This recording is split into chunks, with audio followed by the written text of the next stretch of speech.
but just the simple volume, shape, silhouette, construction, everything. I just love the look by.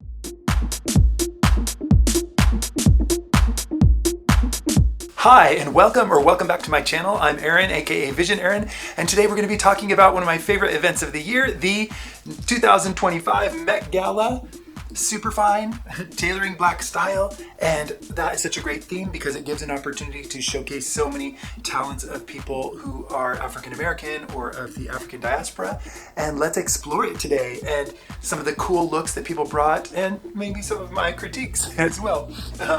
The things I loved and things I didn't love as much. I consider myself a modern day dandy myself. Of course, I'm a white dandy, but I can appreciate the aesthetics and the contributions of people from all different backgrounds, and I'm really happy that we're celebrating people, especially of African descent in this exhibit, and I can't wait to go in person. For now, we can tide ourselves over with the blue carpet looks that we saw this year. What were my favorite women's looks from this year's Met Gala? Teyana Taylor killed it, especially with the help of the famous costume designer Ruth E. Carter.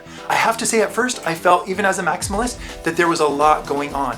But I also think that could be kind of smart for this day and age where people look at things on digital media, we comment on it on the internet, and it gives a lot of stories to tell because there's so many different layers and references from her upbringing in Harlem, her new music coming up, the references to, let's say, the zoot suit, saying something like Harlem Rose from Cement, the do-rag, the hat, the shoulders, the zoot suit shape of her suit. There are so many different elements that I feel like it gives a lot of people a chance to talk about different influences and different references that Ruth E. Carter, the famous Hollywood costume designer that you know for sure from the Black Panther movies or from the new movie Sinners, you will recognize her storytelling ability in all of the details that they included in this look. Hats off and pants off to Sabrina Carpenter. I have to say, of course, she loves to rock a pin-up bodysuit look, but I felt like this was a really great interpretation and flattering for her size as a smaller, petite individual, and also just the shape and design of it. I think it was really effective, and I think it really worked well to both fit the theme tailored for her in her style and her form-fitting, revealing outfits, but done in a way that still evokes tailoring. Jodie Turner-Smith shows you how to rock a monochromatic look, but isn't black and boring. It's burgundy and beautiful. Head to toe in maroon. She has maroon everything from her top hat to her jacket to her pants, her boots, everything. I think that's at least maroon 5. 6, 7, and 8 because she ate. Jenna Ortega, thank you so much for at least being one of the people to give a measuring reference that's not necessarily measuring tape, but the kind of metal dress composed of metal rulers that were bent and shaped to fit her body gives the idea of a tailor's measuring tape, which I felt was a really original way to interpret the theme of Tailored for You. Diana Ross, Queen Mother in so many ways, really ate it up with this volume to rival Rihanna's guape look that was taking up the whole staircase. Diana Ross, she deserves it. She deserves to take up that space, and I'm so glad that we got to see her this year, as she doesn't seem to come out for as many events anymore, but she doesn't need to. She has her place in history, but it's fun to get her to share a little bit of herself with her while she's still with us. Speaking of flowers, I could buy myself flowers, but I'd rather buy myself Miley Cyrus's dress. I was actually impressed. I'm usually not, she's not on the top of my list, always on best dressed, etc. But I really love this kind of croc effect top and the midriff bearing. And even though it's all black and there was a lot of all black or some that were a little bit less exciting, I really like the shape and how it flattered her. And I felt like it was a great take on something that is tailored to fit her and her style and her personality. And she's rocking the croc. Maybe even better than Kim K. Janelle Monáe did not disappoint with this amazing reveal, a collaboration with the amazing Tom Brown, who she's rocked many times, but also Black costume designer Paul Tazewell, Black Hollywood Oscar-winning costume designer, to reveal this printed effect on top, a sort of cape or cloak or something that has a print of then what she would reveal underneath. She's done layers and reveals before, but I love how they try to find new ways of interpreting it and exciting us with her creativity and her collaborative efforts with creative geniuses. Hunter Schafer. I have to say, I wasn't as excited by all the looks that were just all black or all white or black and white. They felt a little bit expected, and it's like a black tie event but with a little twist. But I have to say, for somebody doing something that looks a little bit more classic, holding the gloves in hand, of course she's also a professional model, actress, and she brings all those talents to her posing, but she just killed it and nailed it for her interpretation in a little bit more classic, traditional way. I have to say that she just really rocked it. The combination, the fit, everything, and even the little kind of Kangol style hat I felt was a good nod to the theme. Savannah James. Who would have thought? There were some people who just popped out and killed it. She nailed it. I love this look. It definitely immediately communicates tailoring, but also with interesting volumes, historic nods, and I have to say it really just knocked it out of the park. I would have to say on the midsection with the corseting, etc., I think that when they were doing the skin tone, they might have been able to make it a little bit deeper skin tone and maybe adjust it so it looked a little bit more like her skin. I don't know if that was what was intended, but I have to say it just really cinched her, but also gave interesting play of volume. And of course, another look with red or burgundy. I really like Zoe Saldana's look. She had a very tailored look, used the kind of black for the kind of corseted, snatched part in the middle, and then white in the other areas, and with an interesting bow on the back. I felt like it was a good interpretation of a more classic black and white theme that a lot of people were doing, but it wasn't boring. I felt something similar about Lizzo's look, which was also a great black and white interpretation, but the way that they divided it up and created shape and volume, especially by the genius Tom Brown, Lizzo really turned it out, and I really liked it for one of the black and white looks. For one of my favorite looks that even surprised me because I didn't think I would like it so much, but after looking at it in simplicity, but just the simple volume, shape, silhouette, construction, everything, I just loved the look by, drum roll please, Laura Harrier. Can you believe it? Of course, we know that Zac Posen is so talented for red carpet looks, but even as the head of Gap, or it's like Gap Specialty Custom Designs, whatever it is, Zac Posen turned it out for these volumes. Those sleeves, I literally want to copy this silhouette for myself. Those sleeves, the snatched midsection. Of course, I don't maybe want to wear it with the corset for myself. I'm not against it, corseting for men, but just the comfort, got to a certain age. I used to do corsets more back in the day, but now I just want to be kind of comfortable. But that said, let's get back to her. Laura Harrier had such an amazing shape and volume and design to her outfit, even though it was all white. I just love that silhouette. The volume on the sleeves, the narrowness of the waist, and then the width of those pants, really taking it to another level, not just a bell bottom like we saw in a lot of people. We saw a lot of 70s references to the pants, but these were just so giant, and then they even added some horsehair at the bottom to really keep that volume visible. And I loved it. I really want to copy and imitate that volume, so you're going to see it in one of my upcoming outfits someday in the future. Even if it's in another material, I just love the volumes of the huge sleeves, narrow waist, and wide legs. So thank you, Zac Posen and Laura Harrier, for just inspiring me. As somebody who makes clothes as well, I love finding inspiration for volumes or shapes or details that then I interpret into my own clothing. What are some of my favorite men's looks from the Met Gala blue carpet this year? We all need to give flowers to Dapper Dan, also for his look on the blue carpet at the Met Gala. I think that this look, even though it doesn't feel as fresh of an interpretation or modification or interpretation on the theme as some people, he's one of the originators of the inspiration for this year's theme, and that means that he actually is a literal embodiment of that which is inspiring other people's looks. And that's why I think he has a special place on this blue carpet, because his look really represents his style, the different patterns that remind me of his different work that he did with different logoed fabrics and textiles in the past that have inspired so many other designers until today. I just am so happy to see him being celebrated, and that's why he deserves to be on my best dressed list for the men this year at the Met Gala. Of course, many people talk about Coleman Domingo. Why not? Because he's amazing. I think he's so fantastic, and in general, I love his fashion, especially on red carpet events or blue carpet events. I have to say that I actually preferred Coleman's first part of his two-part look. I love a reveal, but the first part with the kind of blue cloak and sort of golden shoulder covering, that was definitely a tribute to Andre Leon Talley, one of my favorites and somebody who I had the pleasure of meeting through work throughout my career as well. I'm so happy that he wore that as tribute, and then revealed underneath his very different style that was also by Valentino, and I did appreciate that, and I think that he went for it more than a lot of the other co-chairs, which is why he deserves some applause on this, because I felt like some of the other co-chairs maybe didn't serve as hard as they could have, but I'll get to that in another video.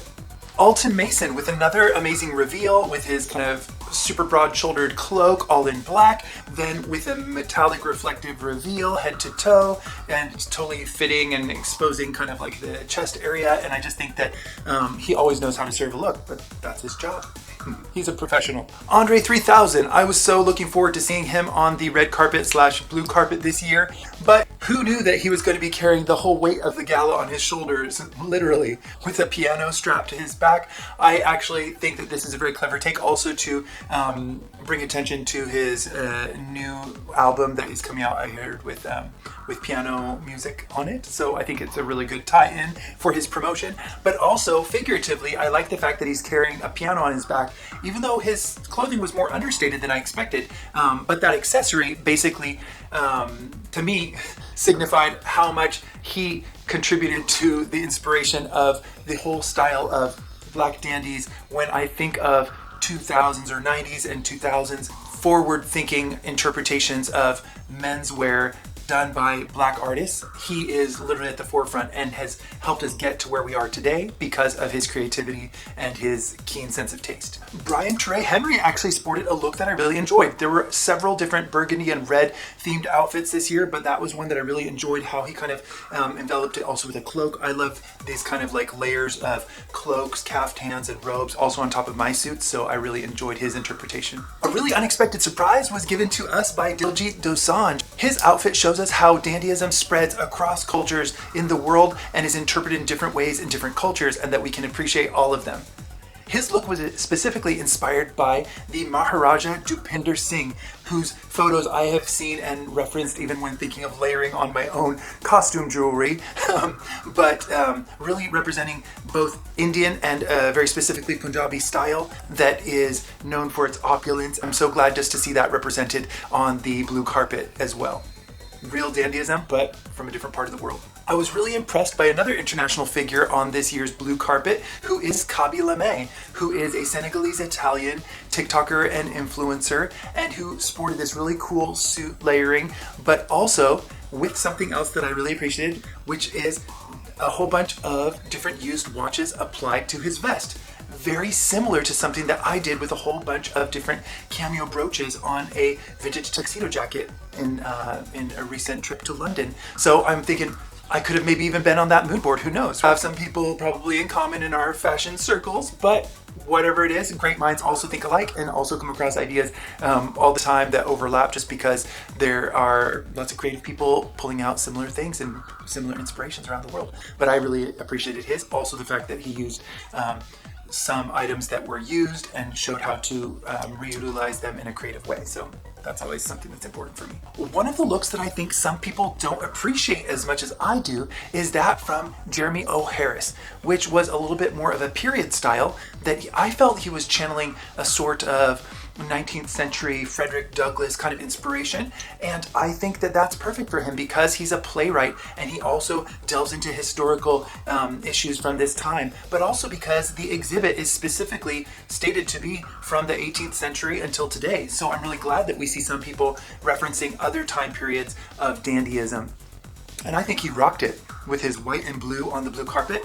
But I also have to say, because we're both from the same alma mater, our beloved Yale, which has the colors of blue and white, I felt that he was representing there. And actually, another Yalie who was on the blue carpet was Lupita Nyong'o. She was dressed in baby blue, so not the kind of traditional Yale blue, but maybe there's a theme here. Another look that I appreciated more for a specific detail was that of Kaytranada, whose music I really enjoy, but also, even though the suit seemed pretty expected, let's say, the ruffles, the exaggerated ruffles in the shirt were what really brought it over the top into an area that for me felt interesting or fresh, because he took one aspect and kind of amplified it or magnified it. So Yes to the ruffles. I enjoyed Jeremy Pope's outfit because it was apparently also sustainable in partnership with eBay. And whenever somebody sources their outfits from secondhand or things that already exist in the world, I'm always a big fan of that for sustainability and sustainable fashion. I'm already a big fan of that. But I also like that he looked kind of similar to a dress form, and the way that a lot of dress forms also don't have arms or sleeves on them.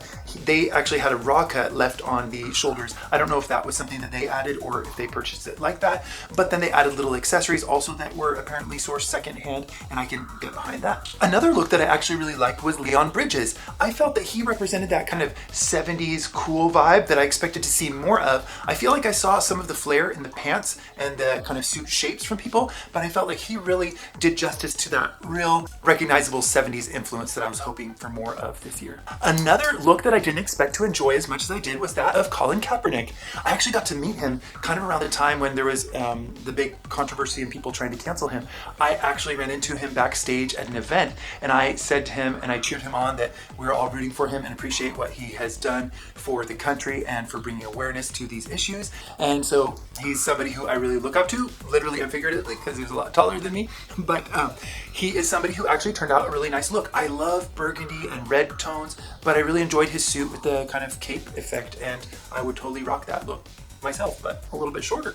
Maybe I can wear my heels. While we're seeing red, let's talk about somebody else who is red hot on this year's blue carpet, who was Reggae John Page, who is always handsome no matter what he puts on. You know how sometimes they talk about, is the outfit good or is the person just skinny? Well, I think it's also like that for some extremely beautiful people. You're like, is the outfit good or do they just look good whatever they put on, even if you put them in a potato sack? Well, I don't know, but I can say that I really enjoyed his monochromatic look because I also love to kind of keep things in a narrow spectrum of color and do monochromatic looks or tone on tone looks myself. So I could really get behind this super red hot look, layered look that he brought out, and I just thought he was looking red hot. I was also inspired by another outfit that I didn't expect to see on this year's Met Gala, which was that by Manish Malhotra, the designer, who had amazingly beautiful embroidery on his cape cloak, and it just inspired me. Maybe not as much for this theme, but just something that I would love to wear myself. So I'm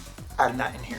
Another honorable mention for somebody who's rocking the purple, as you can see I enjoy myself, is Nkuti Gatwa, who I felt did a great job of at least going for the colorful looks that I was hoping for more of, like we see on Les Sapeurs that are from the Congo, and just like it when somebody's showing up in some different colors. Speaking of African influence, I'm so glad that we had some people show up wearing a little bit of kente cloth inspiration like I was hoping for. We have some people like Sinisti Ogun and Sol Ogun who showed us a little more of a link to African style. And now, if you've made it this far, I'm going to tell you who one of my other favorites was, who was Damson Idris, somebody whose name I didn't even know before this event, but he really made his name known around the world with his amazing reveal. I have to say, at first I thought that it was Lil Nas X. He came out with a racers outfit that had sponsors on it. That was very clever, by the way, to get those sponsorships in there, and with a bedazzled glittered helmet. And then he had people rip it off to reveal his red suit underneath with nice chain and brooches and things like that. And I just really loved his before look and after look, both of the reveal looks. He is now on my radar. Too bad he's not on my gator. You win some, you lose some. We got a lot of good ones. I hope you're enjoying this video as much as I am enjoying making it. And if you are interested in people who love to live their life creatively, like a sort of dandy style, I do it in many ways. Also in my DIY projects, my home decor and decoration, and just any kind of project, or even when I travel, I love to do it in an individual and interesting, colorful style. So maybe consider subscribing or check out my other videos, and I'll see you in the next one.